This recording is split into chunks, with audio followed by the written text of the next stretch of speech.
ଏବେ ସୁସ୍ଥତା ପାଇଛନ୍ତି। ତେଣୁ ଜୋରେ କରତାଳି ଦିଅନ୍ତୁ। ସେ କଟକ ବଡ଼ ମେଡିକାଲରେ ଥିଲେ। କଟକ ମେଡିକାଲରେ ଥିଲେ ଯେତେବେଳକୁ ଭଉଣୀ ମୋତେ ଫୋନ୍ କଲେ ଆଉ କହିଲେ କି ଆପଣ ଆସନ୍ତୁ ଆମେ ଯିବା ତାଙ୍କୁ ପ୍ରେୟାର କରିବା। କଟକ ମେଡିକାଲରେ ସେ ଆଡମିଟ୍ ଥିଲେ। କ'ଣ କ'ଣ ପ୍ରୋବ୍ଲେମ୍ ଥିଲା?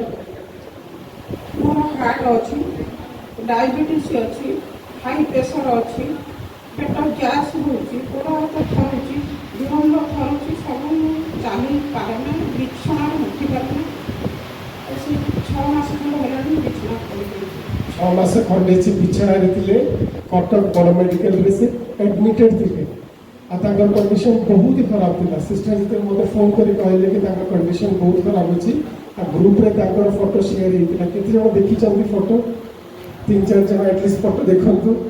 ଆଉ ସେ ଏଇଠି ଆସିଥିଲେ ଆଉ ଆମେ ତାଙ୍କ ପାଇଁ ପ୍ରେୟାର କଲୁ ଗତ ରବିବାର। ଆଉ ତାଙ୍କୁ ସେ ପୁରା ଧଇଁ ସଇଁ ହେଇଯାଉଥିଲେ। ମାନେ ତାକୁ ଦେଖିଲେ କଣ୍ଡିସନ୍ ବହୁତ ଲାଗୁଥିଲା କି ଦେହ ବହୁତ ଖରାପ ଅଛି।